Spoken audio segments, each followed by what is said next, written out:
এই নাও চা খাও। দাও, সাথে একটু মুড়ি দিলে পারতে। সে আনছি। তুমি বেরোবে কবে?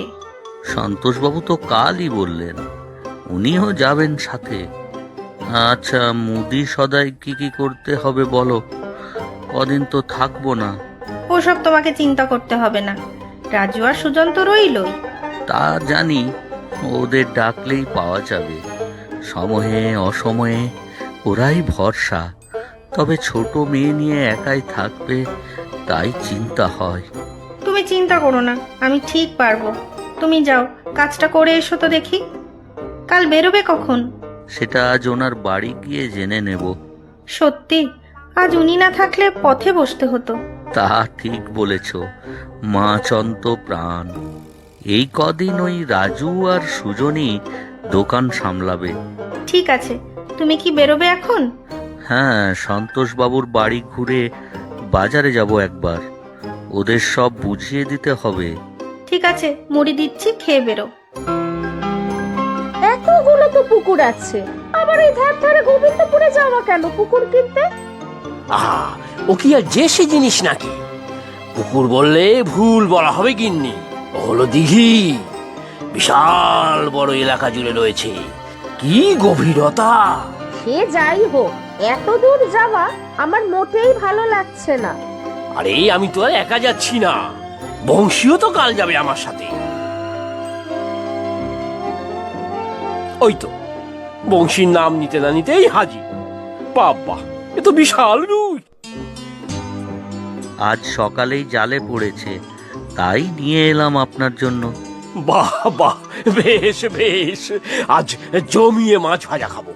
সে তো জানি, এত মাছ যে একটা মানুষ কি করে খায় কে জানে।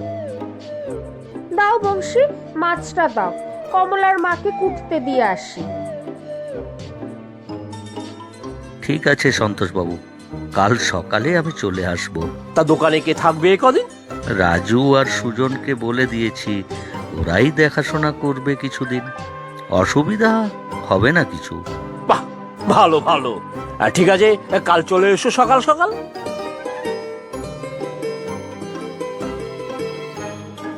আসি আসি, বাড়ি আছিস নাকি? আরে সন্তোষ যে, কত বছর পরে। আয় আয়, ভিতরে আয়। তারপর বল, কি খবর? তোকে যে চিঠি দিলাম পাসনি? চিঠি? না না, কোনো চিঠি তো পাইনি। কি জানি, ডাকের কোনো গোলযোগ হতে পারে। তা যাকে, শোন, জানিস তো আমার মাছের প্রতি ভালোবাসার কথা। মাছ ছাড়া আমি বাঁচবো না। তাহার জানবো না, বিলক্ষণ জানি। এ হলো বংশী। গ্রামে আমাদের মাছের দোকান বংশী দেখাশোনা করে, বড় ভালো ছেলে। তা চিঠিটা লিখেছিলি কেন, সেটা তো বললি না। আরে তোদের যে দিঘিটা আছে না, ওইটাই কিনবো বলে স্থির করেছি। সে আগে যখন এসেছিলাম তখনই তো তুই বেচবি বলেছিলি। এতদিন আর সময় পাইনি, তাই ভাবলাম এবার কিনে নেই। তুই ওই ভুতুরে দিঘি কিনবি বলে এসেছিস? ভুতুড়ে দিঘি? মানে ব্যাপারটা একটু খোলসা করে বলতো। আরে এই কয়েক মাস হলো উৎপাত শুরু হয়েছে। রাতে নাকি কি সব আলো জ্বলে ওঠে পারে, মাঝ মোড়ে ভেসে ওঠে, যত সব অশৈলী কাণ্ড। বলিস কি? এসব আবার হয় নাকি? কি জানি, আমার এসবে বিশ্বাস নেই। তবে গ্রামের লোকজন অনেকেই নাকি দেখেছে। আমি শহরেই বেশি থাকি, মাঝে মধ্যে আসি। কিন্তু হঠাৎ পুকুর পাড়েই ভূতের উপদ্রব কেন? তা তো বলতে পারবো না। দিঘির চারপাশে তো আগাছা জঙ্গলে ভরা, সেইভাবে তো যত্ন আত্তি করা হয় না। আমার এইসব মাছ টাছ পছন্দ নয়, ব্যবসাপত্র নিয়ে ব্যস্ত থাকি, এসব দিকে নজর দেওয়া হয় না। চল তো দিঘির ধারটা দেখে আসি। আরে যাবি যাবি, আগে খাওয়া দাওয়া কর, বিশ্রাম নে। এতদিন পর এলি, কাল সকালে নিয়ে যাব, আজ জমিয়ে গল্প করা যাবে।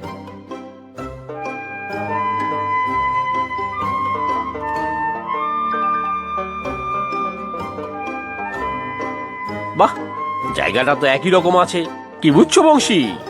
আহা, কি মনোরম পরিবেশ, চারিদিকে গাছগাছালি।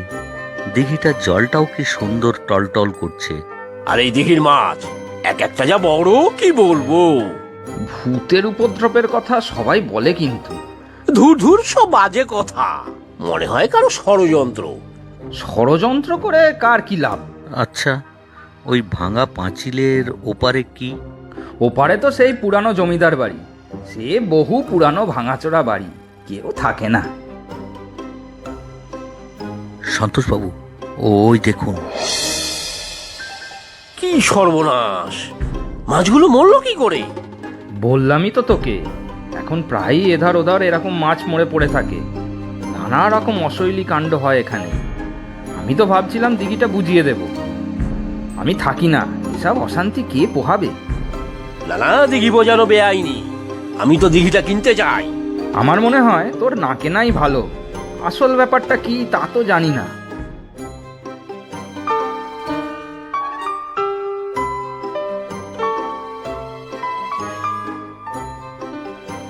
আসতে পারি? আসুন আসুন, বসুন। আলাপ করিয়ে দেই, আমার বন্ধু সন্তোষ। নমস্কার নমস্কার, আমি এই এলাকারই বাসিন্দা। বহু পুরুষের বাস আমাদের এখানে। বলুন, আজ হঠাৎ আমার এখানে পায়ের ধুলো পড়ল? বুঝলি সন্তোষ, এই তপনবাবু এই এলাকার গণ্যমান্য লোক, বহু জায়গা জমি আছে।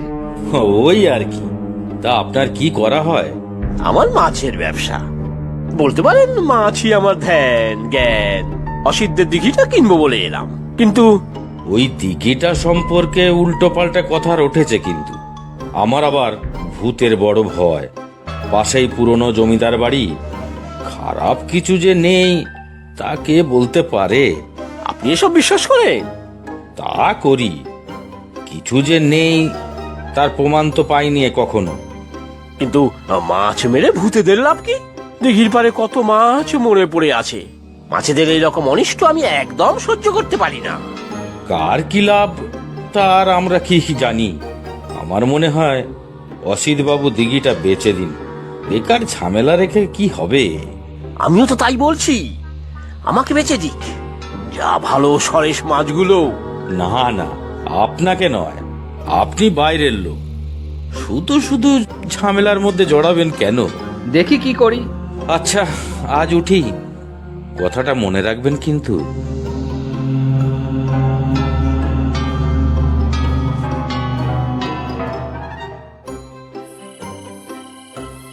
কিরে, ঠিকঠাক কাজ করছিস না নাকি? কি যে বলেন কর্তা, রোজ রাতের বেলা এখানে এসে মশার কামড় খেতে খেতে আগুন জ্বালি, আবার নেভাই, আবার জ্বালি, তারপর মাছগুলো ধরে কয়েকটা মাছ এখানে ফেলে রেখে যাই, বাকিগুলো নিয়ে আপনাকে দিই। তার বদলে টাকাও তো দিই, কিন্তু এখন লোকজন বিশেষ ভয় পাচ্ছে না কেন? কিন্তু গ্রামের লোকজন তো ভয়ে এদিকে আসেই না। আমাদের উদ্দেশ্য গ্রামবাসী নয়, অসিত বাবু। উনি ভয় পেলেই কাজ হবে। আরো এমন কিছু কর যাতে লোকজন ওনাকে খবর দেয়, আর উনিও দিঘিটা আমার কাছে বেচে দেন। জলের দরে কিনে নেব, রোজ রোজ মাছ চুরি করে আর পোষাচ্ছে না। সত্যি কর্তা, আপনার বুদ্ধির তারিফ করতে হয়। তবে পাশের ভাঙা বাড়িটাও জলের দরে কিনে নিয়েছি, এবার দিঘিটাও কিনে নেব, তারপর মোহনলালের কাছে বিক্রি করব। চুপচাপ দিঘি ভরাট করে বড় চালকল বানাবে এখানে। আমার দিকটাও একটু দেখবেন কর্তা। সে হবে এখন, আগে কাজটা উদ্ধার কর, তারপর দেখছি। কি ব্যাপার বলতো? তুই কি বলছিস? আমার তো মাথায় কিচ্ছু ঢুকছে না। এখন কিছু ঢোকাবার দরকার নেই, তোকে যা বলছি তাই কর। একদম চুপচাপ থাকবি। বংশী কোথায়? ও আসবে সময় মতো।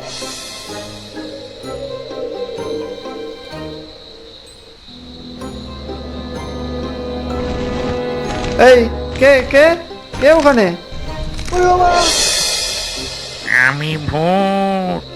আমার নামে মিথ্যা বলে তুই রোজ ভয় দেখাস, তাই না?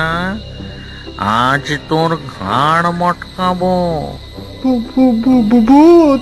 বাবা গো, বাঁচাও! কেউ তোকে বাঁচাবে না। আমি এই দিঘির রক্ষাকর্তা। মাছগুলো আমার সন্তান সম, আর ওদের তুই ক্ষতি করিস।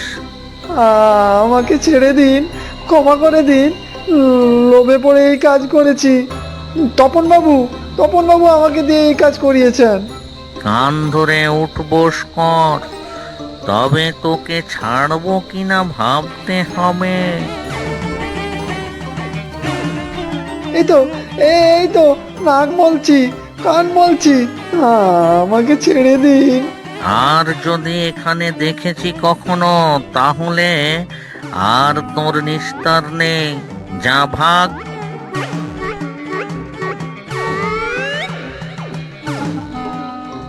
ব্যাপার কি? আমি তো কিছুই বুঝতে পারছি না। বলছি, কাল রাতে ঘুম আসছিল না, মাথায় এইসবই ঘুরছিল। কোথাও একটা গলদ আছে বুঝতে পারছিলাম, কিন্তু ধরতে পারছিলাম না।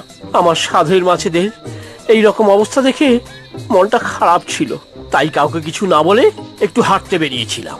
অচেনা অজানা জায়গা, তোর যদি কোনো বিপদ হতো? কিছুই হতো না, বেরোলাম বলেই তো সত্যিটা জানতে পারলাম।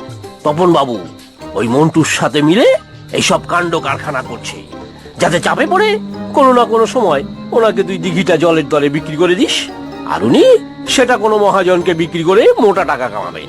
দিঘিটা বুঝিয়ে এখানে মহাজন চাল কল খুলবে ভেবেছিল। তাই তো সন্তোষবাবু এই মতলব ভাঁজলেন। মন্টু আর এমুখো হবে না কোনোদিন। বাবা, আমারও নাম মাছিলি বাবা। আমার মাছেদের সাথে অন্যায় আমি বরদাস্ত করতে পারি না। সত্যি সন্তোষ, তুই মাছেদের প্রকৃতই ভালোবাসিস। এই দিঘি আমি তোকে দিলাম। আমি জানি আমার পিতৃপুরুষের সম্পত্তির তুই অমর্যাদা করবি না।